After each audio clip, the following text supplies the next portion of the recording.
Welcome to another edition of Expanding Mind. I'm your host, Erik Davis, continuing our conversations about the cultures of consciousness. Luckily, one of the reasons I started doing the show in the first place is that I love to get catalogs from publishers and go through them and pick out delicious new items and get review copies and keep up with the changes and the conversations going on across a lot of particularly academic publications. A year or so ago, one particular book from Oxford University Press caught my mind simply from the title, which was Mindlessness, The Corruption of Mindfulness in a Culture of Narcissism. And since I've been kind of on the edge of some of these worlds of mindfulness and Buddhist meditation and yoga and this whole sort of holistic healing zone, for a long time as a practitioner, but also as an observer and a critic. I kind of treat this as another zone of culture to bring critical intelligence to, comparative intelligence, see how these things work with larger issues in society. So I was very attracted to this book. And I started reading it, and I realized that the author, Thomas Joyner, who's joining us today on the show, had a different take on mindfulness than I did. Didn't come from a Buddhist background. Didn't end up really talking about Buddhism very much. And so at first I was like, it's not really what it's not really how I understand this practice.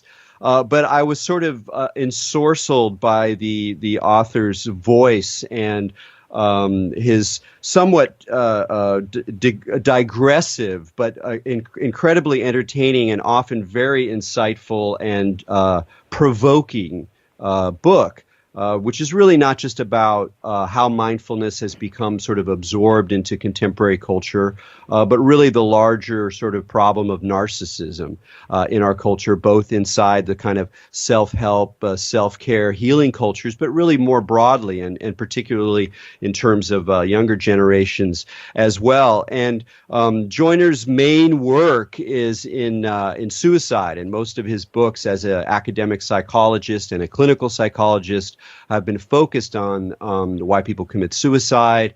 His previous book, The Perversion of Virtue, is a fascinating argument about murder-suicide, which is, of course, a particularly harrowing kind of event and something that draws a lot of attention when it happens. And he offers a fascinating argument for understanding why people motivate themselves through a sort of misplaced use of values, of positive values that most of us would share in order to motivate these things. So that's really his main focus as a scholar. And mindlessness, to my mind, is a little bit more of a throat clearing. And he's about my age. And I have to say that I resonated with a tremendous amount of it, even though if I come from a somewhat different angle on a lot of the topics, and I really enjoyed sort of entering into his mind stream, sometimes grumpy, sometimes hilarious, sometimes a bit mocking. He assures me that he's kinder in conversation, but I don't really care actually, because I really quite enjoyed that part of the book, and these are issues that have been on my mind quite a lot over the last few years. So I was really happy that Thomas agreed to come on the show. So, Thomas, thanks for joining us. I should say one more thing, that you are, I didn't give your location. You're a professor of psychology at Florida State University, and you operate the Laboratory for the Study of the Psychology and Neurobiology of Mood Disorders, Suicide, and Related Conditions. So welcome to Expanding Mind. Thank you. Happy to join you. Great. Well, let's start off talking about mindfulness and the particularly the way that it has sort of its value, the language around it, the practice around it has really exploded over the last, let's say, 10 years in psychology, in mainstream psychology, in places of the culture that have nothing to do with Buddhism, where the word is first sort of associated with, at least in my view. So I'm kind of curious just to get a sense from you about how significant the sort of language and practice of mindfulness has become in contemporary psychology in the broadest sense, before we get into some of the distinctions you make between authentic and what you see as a kind of narcissistic mindfulness. But just set the stage for us in terms of, from a psychologist's point of view, tracking the changes in the field, the arguments in the field, the changing practices, how significant has mindfulness become? I think it's become pretty significant. There's a growing interest, and I don't see that abating anytime soon.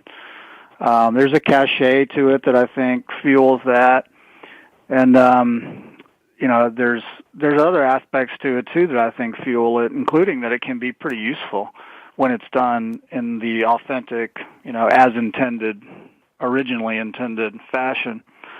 So its popularity is substantial. I wouldn't say that it's dominant within academic psychology by any means, but even there it's growing.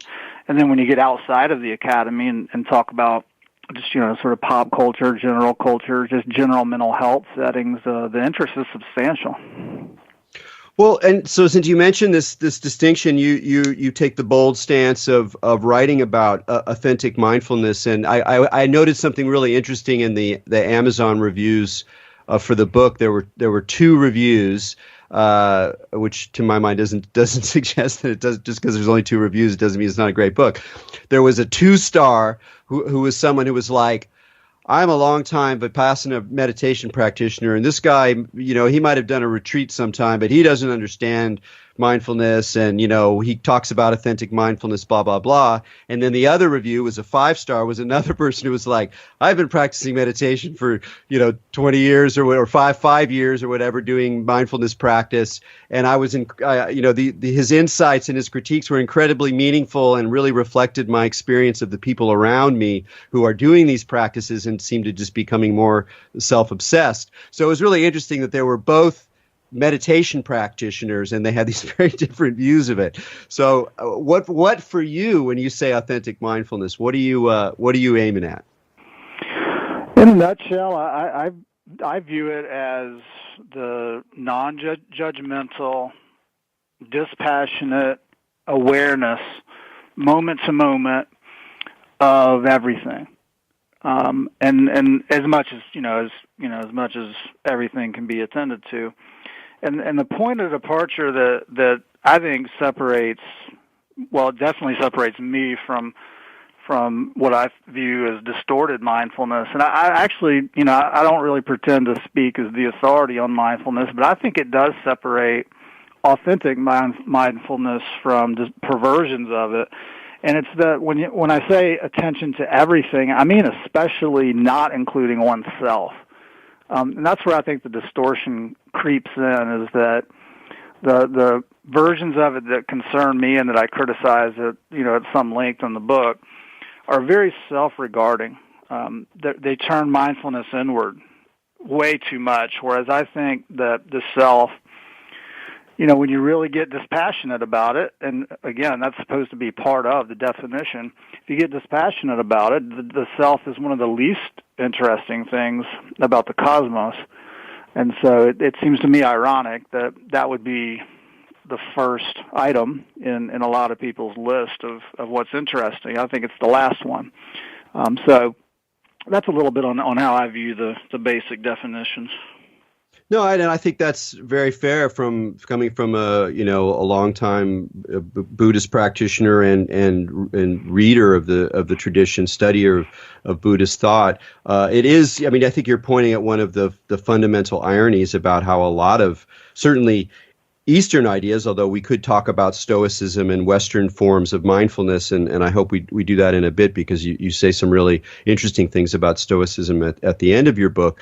But just staying within the kind of popular Buddhism, which is really where most people encounter the ideas of mindfulness, I also have that impression strongly that it's both about the totality of phenomena, all the events happening in the environment, your reactions to the environment as well as the incoming perceptions themselves, but also that the material coming up from within the self is treated very dispassionately. That to my mind, there's a lot of overlap between classical Stoicism and a Buddhist orientation, and yet you're completely right that as that set of practices and ideals got translated into popular society, is that even though it's still sort of packaged as this kind of spiritual practice of insight or of being with reality as it arises, it becomes incredibly self-regarding, and almost becomes in your view, it almost in many cases it becomes almost the opposite of what it's intended. So it's a rather dark irony. How did that come about? I think a lot of it has to do with the larger culture of narcissism. That process of insularity or self-regard. That's certainly by no means specific to anything in mental health, certainly not specific to mindfulness. It's a general cultural phenomenon. And really what the book is doing is decrying that cultural phenomenon, using mindfulness as one example. In the book, it's the example of how that unfortunate cultural trend has manifested. But one could write a much larger book on the culture more generally. And so I think that's the main source of it. As to why that in turn has happened, that's a bigger question that I don't know the answer to. And you mentioned the bad review versus the good review kind of thing. That's entirely, I think, expected. There are a lot of people who really do have a fanatic quality to them about mindfulness, meditation, things in this neighborhood. And so it really doesn't matter. In my experience, it doesn't really matter what you say, that they're going to reflexively counter that and feel challenged and not react terribly well necessarily. And then there's another group who are also very interested, very steeped in meditation, and might be Buddhism or mindfulness, things, again, in that general neighborhood, who completely get what I'm saying and are very enthusiastic about it. And I don't know exactly, what the proportions are, but it might be about half and half in terms of the reactions to the book. I expected that. And then the critics will, I think, say rightly that I'm a novice, a neophyte when it comes to that. I say as much in the book, but my view is that doesn't necessarily stop me from having an opinion about what's going on culturally and more specifically within this domain. No, I mean, I didn't. I had a similar kind of reaction in that there's one passage where you talk about how, for you, it seemed kind of sad that some people who had very active, rich minds would feel compelled because of their devotion to mindfulness to say, instead of letting their minds wander when they wash the dishes, the kind of very creative space that you can get into when you're taking a walk or daydreaming, and that's where a lot of ideas come from. And as a writer, I can very much attest to that. And you were sort of decrying the way that people fix their minds on the task at hand so that they're only paying attention to the feel of the water or whatever going on, out of this kind of gripping sort of mindfulness practice, which a lot of people do. I think that's actually not a correct interpretation of it as well, but even from within the tradition. But that's okay. We'll let that aside. But I did find, however, like when I was reading, I was like, you were saying that maybe these kinds of emptiness practices or lack of thinking practices wouldn't be so good for a writer. But I find them incredibly useful. Like I totally need to reboot my brain with silence and non-discursive awareness in order to be able to go back into the nest of vipers. So I'm like, well, your experience of meditation differs from mine, but your conclusions, I think, are incredibly important. I mean, I've just, and many of the people I know who are kind of more in this world for a long time, this is a common conversation that people have, and it's just as true with yoga, and I've been practicing yoga as part of the yoga boom for 15 years, and watching it become more and more glossy, more and more self-regarded, more and more mediated through Instagram, more and more about youth and beauty, more and more about celebrity, less and less about objectivity or self-critique or opening to, genuine connections with others. So the thing that the symptoms you're identifying, I think, are incredibly important to talk about. But you also have provide a lot of some very interesting evidence about the claims that are being made for mindfulness. So it's not just that people enjoy the practice, but people are looking at it as a kind of panacea, of like a way out almost from the stresses and incredible, complex, difficult time personally, culturally, politically, environmentally that we're in right now. And I think that part of that fanaticism is because it seems like a panacea that's supported by the value of tradition, but it takes this very different kind of form. So, what are some of the studies that people have done that, from your perspective, should hedge our bets on the deep effectiveness of mindfulness, which you also acknowledge that it can be very useful in certain circumstances, but there are definitely being claims made for it that go far beyond what it seems to be that the evidence supports from the studies you were looking at. Yeah, I would start out by agreeing that it's helpful for some people, it's enjoyable for others, it's a hobby for others, and I actually have absolutely no problem with that at all. Each to his own in that regard. But what I really drill down into in the book is two categories of studies that raise some pretty serious questions about overhyping the evidence base for something like mindfulness. One category has to do with mostly clinical trials that have compared mindfulness to something else with regard to some outcome like depression or stress or anxiety or what have you. And then the other category you might think of as examples of how mindfulness backfires. And those get very, very little attention among mindfulness enthusiasts, but they exist for sure. With regard to the clinical trials, there have been some supportive trials, but one of my points in the book is that there have been a lot of unsupportive trials too. And then some of the ones that are the best controlled by people that I respect the most and in outlets that I think are the most reputable, when you really look into those studies, those really high-quality studies, the evidence base starts to really disappear. The other angle that I take in the book is, well, as compared to what? Mindfulness is great for this or for that. As compared to what? And the main example that I've come to favor has to do with as compared to something as mundane as taking a walk every now and then.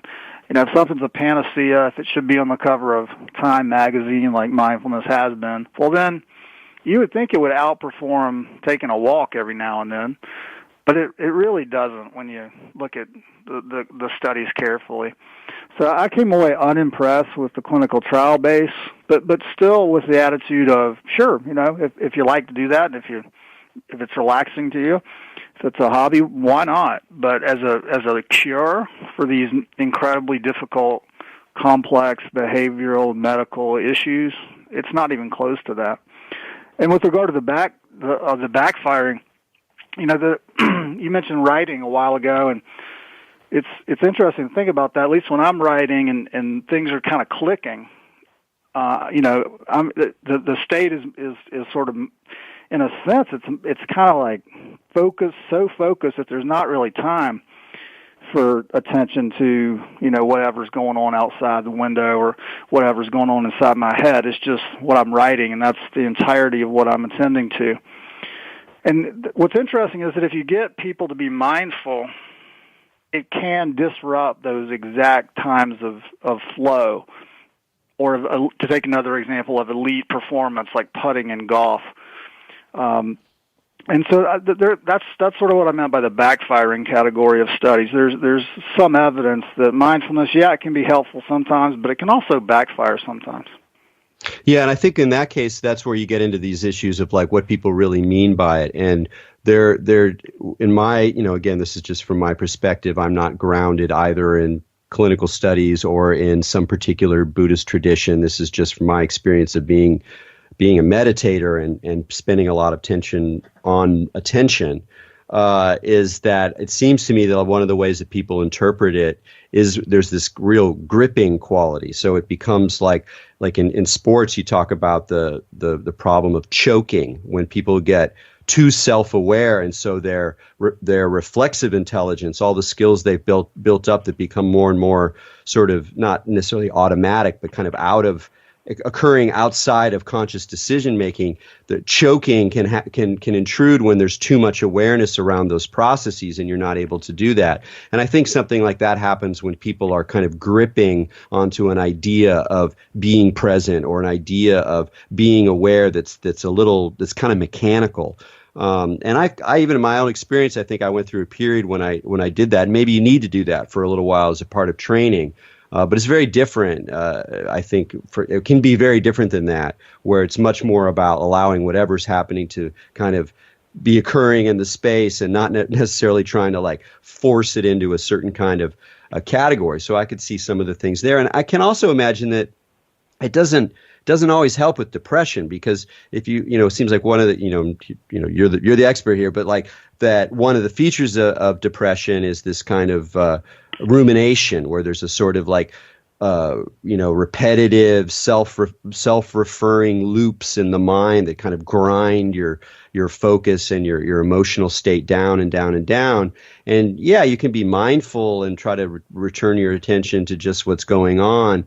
But in my experience, I often need something a little bit more like a sledgehammer to knock myself out of that kind of rumination. And I think trusting on mindfulness alone to do that, it makes sense to me why the studies on that wouldn't necessarily be robust and might even be actually harmful in some ways. Do you think the harms are underreported, or do you think there is a sort of potential harm that people should be more aware of as they embark on this to cure psychological problems? Well, I mean, I do think that they've been underreported to a degree, yes. And there's also anecdotal examples of people who, and I cover some of these in the book too, of people who have gone, for example, to a meditation retreat or a mindfulness retreat that was a full day or sometimes multiple days. And now this is a very small percentage. From memory, it's less than 10%, but it's well above 0% of people. They come away from those retreats actively harmed. Some to the degree of spiraling down into very severe, in one case that I read about, depressive disorder, in another case, a psychotic disorder. So there are definitely documented evidence or examples, rather, of this backfiring sort of effect. When you mentioned depression and breaking out of ruminative loops, and I actually think that this is one thing where mindfulness, when it's real down to earth and real concrete, can be very helpful to people, because when they're just really sort of focused on these self-recriminations and they take them real seriously, they feel like they're delivered from on high, they have a special power. And if you can learn to just kind of pivot away from that and say, that's just a thought.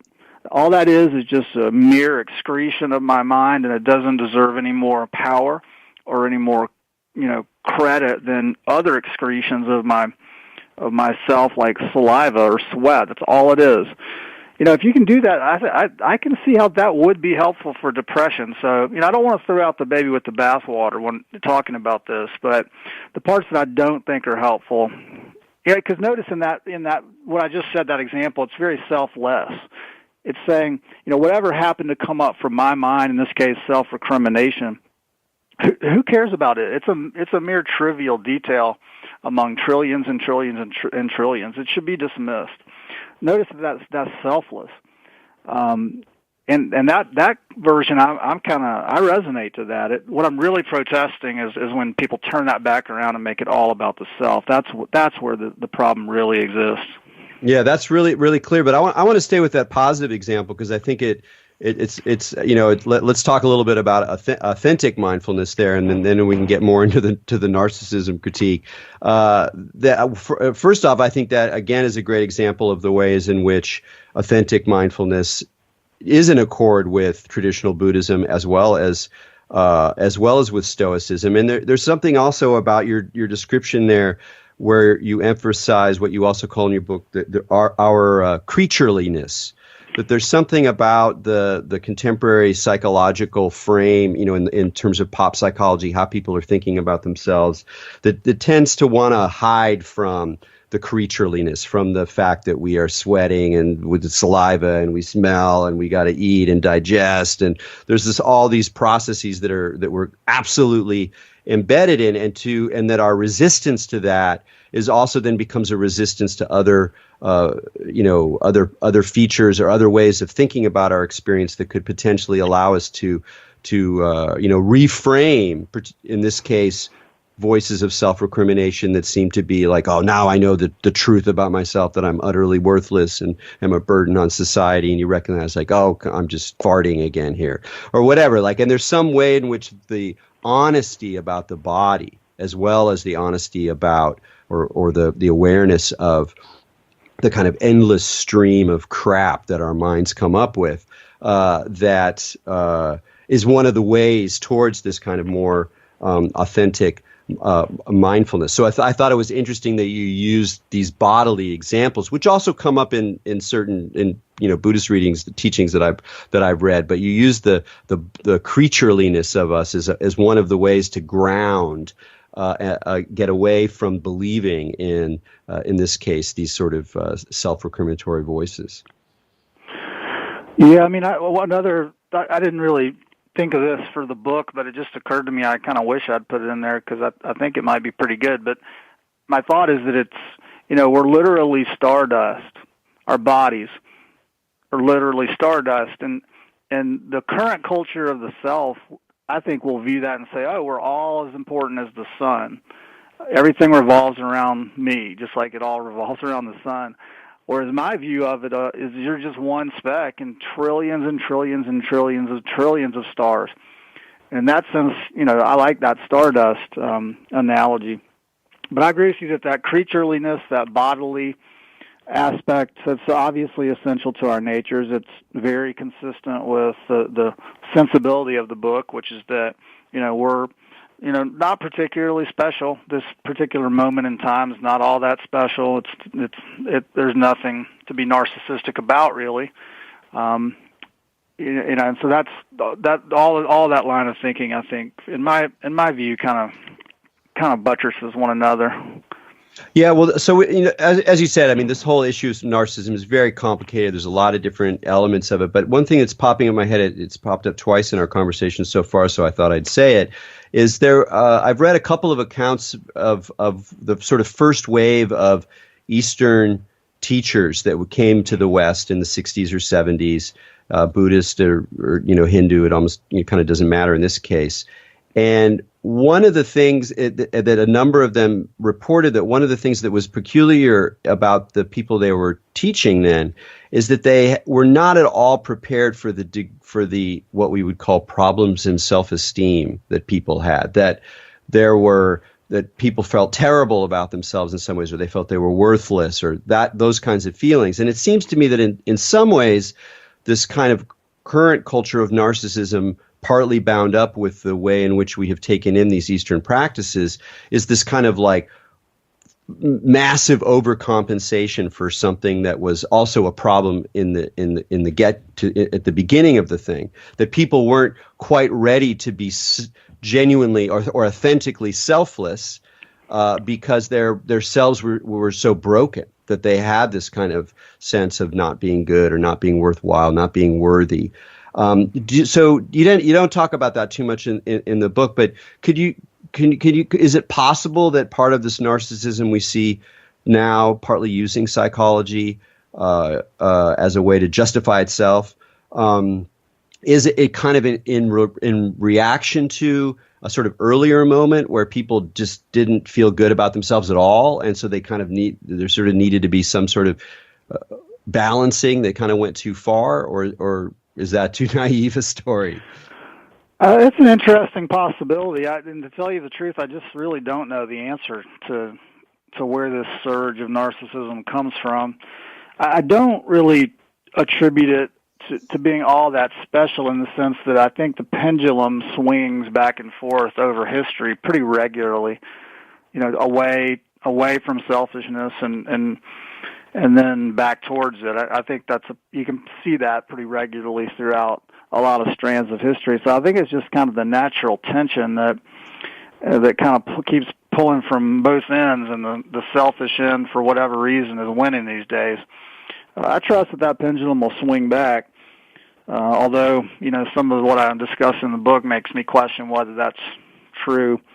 Well, you kind of talk wonder about that. What are there's some of the larger sort of, whether it's particular studies or your own anecdotal, sense of the world, or what are those parts of the trending that really concern you, where you're like, wow, is this thing really ever going to go back into the box, or can we outpace this in some ways? Because it is kind of a blight. I mean, I talk to yoga teachers who have, at least they're more my sensibility, and they're kind of in agony about it, because they really believe in these practices as supporting a kind of broader, more cosmic, more stardust stoic view, and what they keep running into is this just a tremendous kind of, again, like if you're a yoga teacher now, you need to have an Instagram feed where you're always posed in front of exotic locales and everybody looks, gorgeous and the whole thing. So, I mean, it's really an issue. So what are the signs that you see that we're really in this deep now, and that, we got to do everything we can to pull it back? Well, I mean, there's one strand of scholarship on this that Gene, a psychologist named Gene Twenge, San Diego State, has been generating for years now. And what Gene has done is documented in numerous studies a pretty clear empirical increase from the 70s and 80s, say, from right now, in things related to in narcissism itself and in things related to narcissism. And so there's that documented trend that she and others have I find pretty convincingly laid out, although there's always, criticisms of various strands of scholarship, and hers is no exception, but I'm convinced by it. And then there's just, anecdotal examples all around us. If you just attune your mind for a day to what's being advertised on TV or on signage, billboards and the like, or, just from any number of sources, the emphasis of the self is just unmistakable, and clearly, I mean, it's clear to me at any rate, not in the best interest of a society that needs to pay attention to things like obligation and duty and honor and things and service and things of that nature. That's what concerns me really, is the undermining of values like that. Well, let's talk a little bit about values, because it was interesting when you took a turn towards values in the book. It was interesting for me because, from my perspective, I associate some of the associations with a discussion of values often goes into what I would consider a conservative direction in both a good and a bad way. In some ways, I'm conservative about things. In some ways, I mean, to use that term in a more classic sense, not in terms of the Republican Party, which isn't conservative in many ways, and so it always gets a little squeaky for me, because I'm definitely of the, like, I was not into sports. I was not into the military. I was not, I'm a child of, like, California. I'm a child of, like, that sort of world. So, but as I get older, and I think this is really common, as you get older, you start to go, well, actually, there were values that were motivating me a long time. And in fact, when I am confronted with challenges in my life or decisions, that I find that the clearer I can be about the values that I can really honestly support, the easier things are. And those values do have to do with other people. They don't have to do with my own, that I need to transcend or become self-realized or whatever they are. They're about interactions with people, and also with the environment, with being aware of, that you're in a planet and you're just this little animal and all those kinds of things. So I'm myself, I'm kind of moving around that, and so it was really interesting to read you, because some of the values you have, like, really worked for me, and some of them I'm like, I'm not going there. I can't jive with that. It's not my culture. It's not where I come from, because in some ways I grew up in this narcissistic, meditation influence sort of, California kind of scene. So I want to go a little bit more into, when you talk about values in that way, do you see them as things that are shared Are there some that kind of need to be shared? Are there ones that you feel are kind of almost natural to a strongly functioning society, or are there particular ones that need to be kind of, as it were, imprinted or enforced through how we're raised or how society talks about itself, or through family ideas? I'm just want to press you a little bit on how you see the positive functioning of values and how you would like them to be more a part of people's lives. Sure. I mean, one way to come at it is it may not even be, although I think I used the word a moment ago, and I probably used it in the book too, but values may not be it might be a little distracting because, it brings up in people's minds like conservative family values or stuff like that, and that's not really what I'm talking about at all.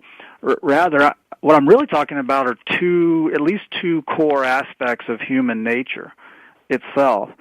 And one has to do with autonomy, self-determination, which is a value, if you like, that I respect fully.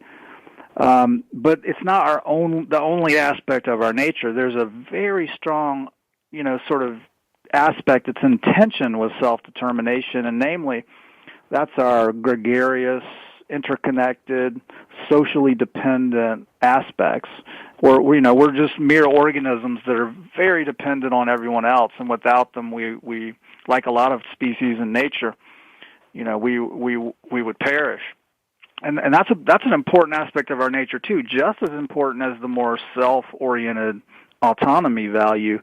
And so what I'm arguing is that those two things are in natural tension with one another. That's part of our nature, and that things are skewed when they get too far pulled in either direction. Right now, I think we're getting pulled too far in the self-determination direction, but I don't think we should go away from that towards the other pole fully, because that pole, if you get too close to it, the cultures that most resemble it, perhaps are things like sporting cultures, military cultures.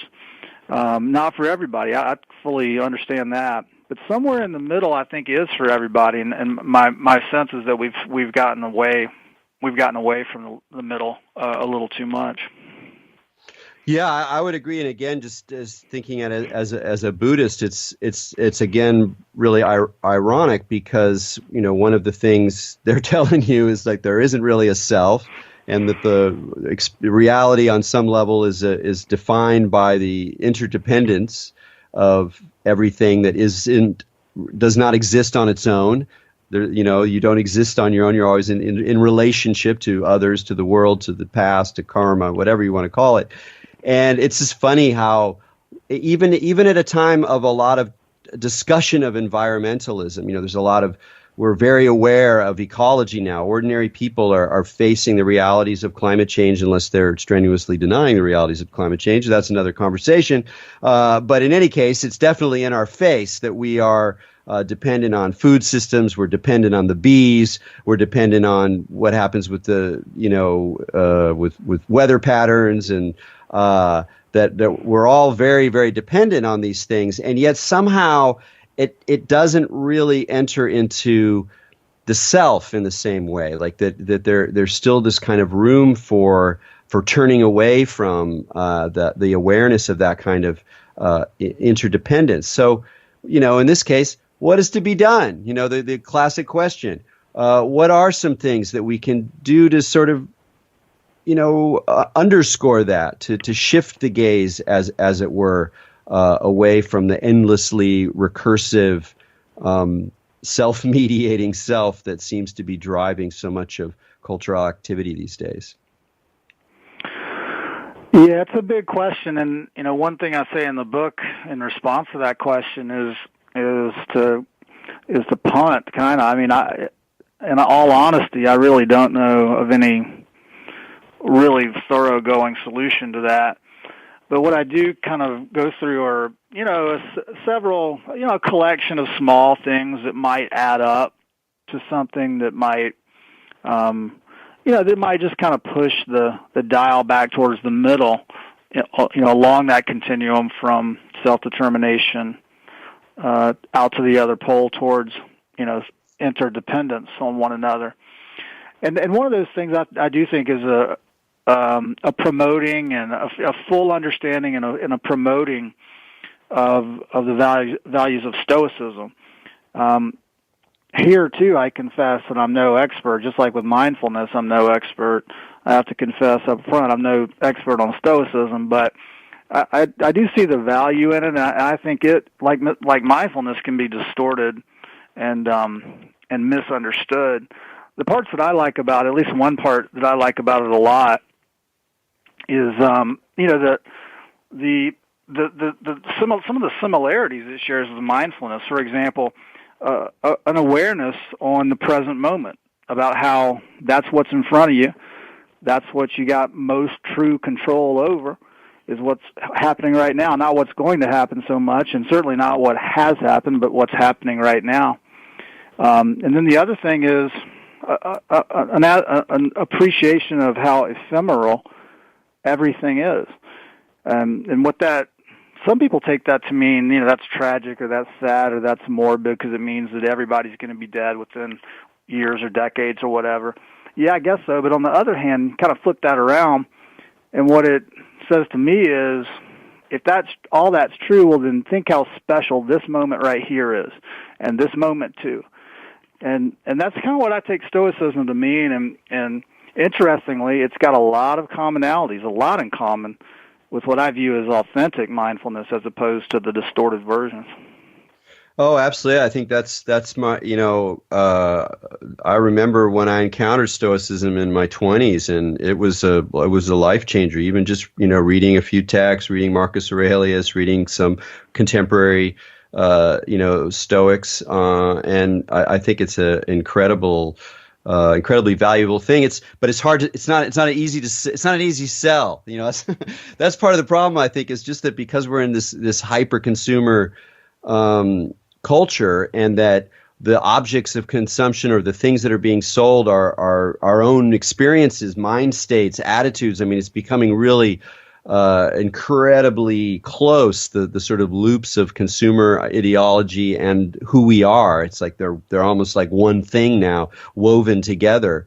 That it's just things that don't have a happy ending or some kind of beautiful, strawberry at the end of the road are kind of hard to, they make a hard sell, or people only really are ready to listen to them if they're suffering and if they're honest with their suffering, if they're being, if they're working with their suffering. But that's also part of the problem. And this is one thing, since you're sitting there, you're a psychologist, you're working with. One question I'd just love to ask, because it's been bugging me over the last year or so, is just the category of trauma has really taken on a whole cultural role now that is really, seemed to me, transforming the way people think about suffering or approach their suffering or take responsibility or not take responsibility for their suffering. And that it's another example of where a kind of psychological category, as it goes out into popular culture, actually starts to remake institutions. It's transforming, universities through trigger warnings. People are, demanding that things not be certain ways because of trauma. And of course, at the same time, trauma is real. We're very aware of PTSD. We're very aware of the suffering that soldiers go through, that people who are raped go through. I mean, we're very aware of the reality of trauma. At the same time, as trauma is kind of becoming this, larger story that also seems to be distorting a lot of what suffering is and what we can do about suffering. And this is a sort of a minor thread in your book, but it's definitely there as well. And I would just love to ask you, since I know you're thinking about these things, can you give me a sense of how you see trauma as a category working today in people's psychology in institutions? It's similar to your view. I'm definitely concerned about the deterioration of the true category of PTSD into something that just everybody has because they're triggered by this or triggered by that. I think it's very concerning, and it's concerning, and it's also ironic. The part that concerns me is that if you really do have PTSD, you really are suffering for number one. for number two, there's no question about the traumatic nature of what you've been through. It's defined by it. And lastly, the treatment for it is what's kind of ironic, because what the trigger warning folks would have you think is you need to avoid every little last whisper having to do with whatever supposedly traumatized you, whereas actually the scientifically supported truth is that in order to come to terms with PTSD, you do absolutely the opposite of that. You confront the trauma.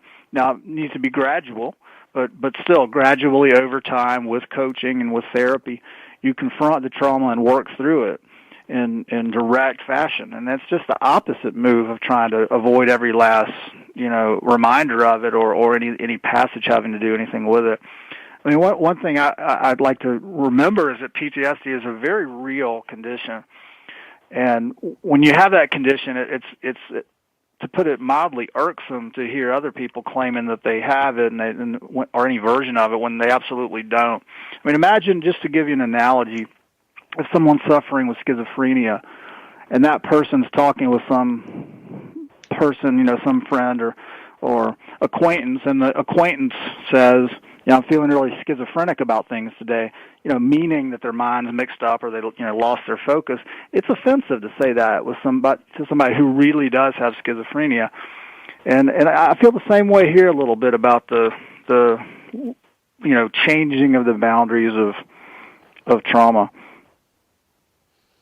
Yeah, it's a strange one. Now, when you talk about that, one of the things you're referring to is that, PTSD is a real condition, and we know about this and this and that. And of course, if you look at the history of psychology, we see that sort of syndromes get identified and then they're renamed and then they're split. I mean, here, autism is a great example. There's Asperger's syndrome, and then, there's no Asperger's syndrome. And there's something also constructed about these categories that we nonetheless need in order to make real distinctions, let's say, between someone who's, back from Iraq and has nightmares and can't function and is self-medicating with alcohol and depressed and all that, versus someone who has some, is whatever, something that's much more mild, but they're claiming as using the same kind of language. You need to be able to go, look, there's something called PTSD, and I don't know how much this is true of PTSD, but there's certainly the case if you look at the history of schizophrenia, for example. There's all sorts of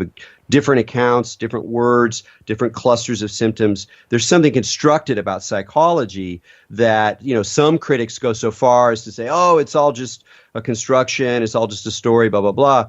That's obviously too far. But how do we deal with the fact that psychological categories and practices and therapy regimes are a moving target? They're always changing. They're always sort of reframing themselves when we look at the need to make the kind of distinctions that you just did. There are real phenomena in nature that just have fuzzy boundaries. That's not uncommon in nature at all. Just because the boundary's fuzzy or seems to move depending on your positioning, it doesn't mean that the thing is not real.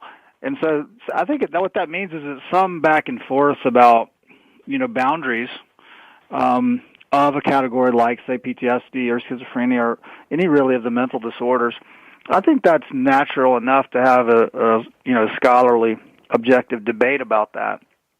Because, things in nature sometimes do have fuzzy boundaries. But what I think is happening is categorically different than that. It's not debating about whether the, boundary is within this little space versus a little bit to the right or a little bit to the left. What's going on now is just a complete moving of the boundary all the way out of that frame into something totally different. And it's just not scientifically defensible. That's a different thing than fuzzy boundaries. That's just moving the boundary all the way out of where it belongs and changing the nature of the thing under discussion, the definition of it. So to me, those are two different enterprises, a scientific debate about fuzzy boundaries versus just arbitrarily placing the boundary in a place it simply doesn't belong. And do you see that logic playing out like in your institution, in your university, and things that are going, or the way in which students are thinking about what's going on with them? I mean, do you have like a front row seat? Because usually university people have a kind of a front row seat of a lot of this stuff playing out, at least among millennials and below. So Are you very aware of these issues as they come up in your kind of your career life? Somewhat. Certainly universities can be a front row seat, as you said, but within universities, I think there's different areas that have more exposure than others.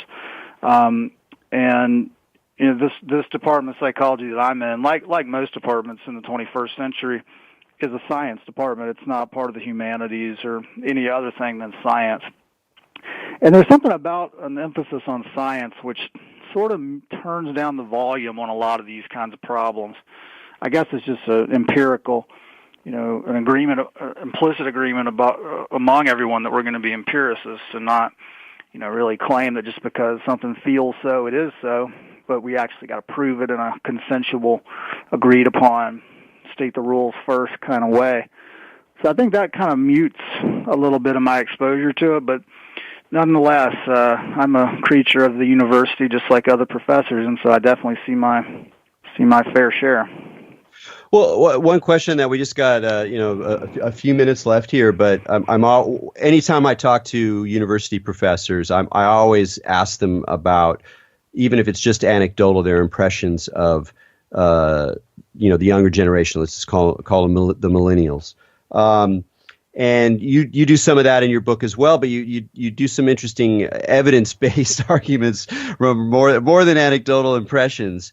So can you tell me what from the evidence that you've looked at, as well as your own impressions, looking at society, looking at your own students or students in your university, what do you see as some of the most distinctive and possibly alarming or not, but at least distinctive elements of changes that are going on in terms of people's attitudes about their own psychological positions or their attitudes towards trauma or entitlement, or these things that people kind of bandy about sometimes in sort of a loose way, but I suspect you have a relatively rigorous sense of what some of these shifts are.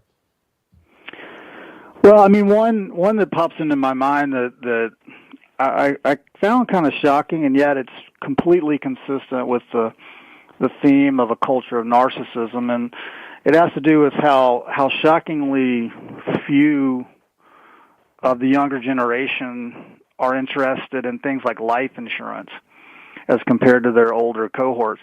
And this is adjusting for the fact that there's age differences, of course. So, in other words, if 50 years ago you asked a bunch of 25-year-olds about whether they would probably have life insurance at some point in their lives, the vast majority would automatically state, of course.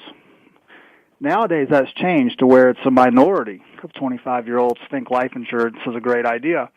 Now, the reason I think that's relevant is because if you back off of it a second and think, life insurance is a very selfless thing, in one sense at least, because you're really spending money for other people going forward. It's not for you. It's for your family, granted, but in a sense, it's a very selfless thing. And so that's one thing that pops to mind. The other is just a personal preoccupation of mine and fascination of mine, which has to do with space travel and the attitudes that we take towards space these days. I just think are unfortunate. A lot of people are very focused on Earth, very focused on themselves, whereas when Apollo was in its heyday, that attitude wouldn't work and didn't work. And we did incredible things with relatively few resources. So I hope we get back to that, to a society where things like the Apollo program and, other kind of massive launch projects, not necessarily just with space, but with everything, is something that's more in tune with the cultural zeitgeist. Yeah, it's funny you talk about the space program some in the book, and particularly about the training that astronauts have and their own ability to be kind of mission ready, and the kind of selflessness that's required to be able to serve in that kind of an environment. They're almost you could characterize as a kind of robotic quality, even almost like it's not about your feelings, man. You gotta show up and do the job. And it's funny because the people I know are still psyched about, like, they think Mars is cool, like they'd rather have humans go than robots go. But I guess it does seem to be a whole part of the culture imaginary that's kind of collapsed. And I'm wondering whether that, even like the life insurance, seems like a different topic, but it has to do with the collapse of trust, that larger institutions are going to do something good and worthwhile, that there's just this really deep loss of trust in large scale social projects, whether they're corporations or a government program or a insurance agency. It's like people aren't able to trust on that level. Yeah, fair enough. And there's good evidence. In fact, if you directly, measure things like trust in government or in corporations, that definitely has eroded over the last few decades. And that's, in part that's with reason. There's not, that's not totally unexplainable or, implausible to think. There are reasons for that. But I guess what I'm decrying in the book is the next move. You don't trust, say, government or the space program or doctors or whatever it is. My next move would be, all right, well, let's fix them together. If we got a problem together, let's fix it together. The problem I'm focusing on is that that's not the move of this generation, largely speaking. Their move is I'll just do it myself. I'll just worry about me. And I'd rather a different reaction be more like, let's fix it together. If there's problems, true, okay, let's fix them together. That's what we've done before over the course of history. I trust we can do it again.